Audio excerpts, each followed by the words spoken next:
हाम्रो चाहिँ यतातिर अहिले पुरै मकैको सिजन छ। मकैमा घोगा पनि लागेछ।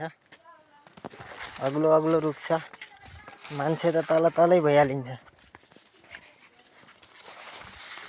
सबै मकै नै मकै।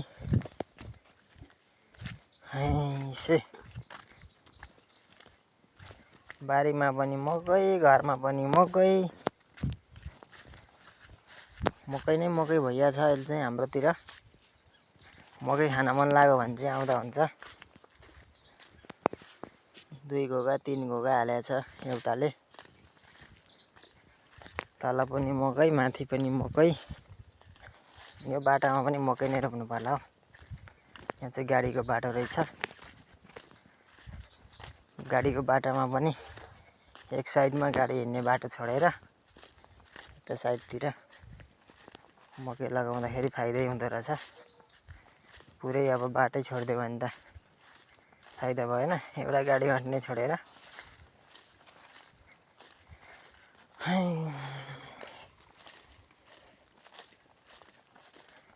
आज चाहिँ म यसो हाम्रो गाउँको दोकानतिर जाँदैछु। दोकान पनि टाढै छ, आधी घन्टा त हिँड्नै पर्छ।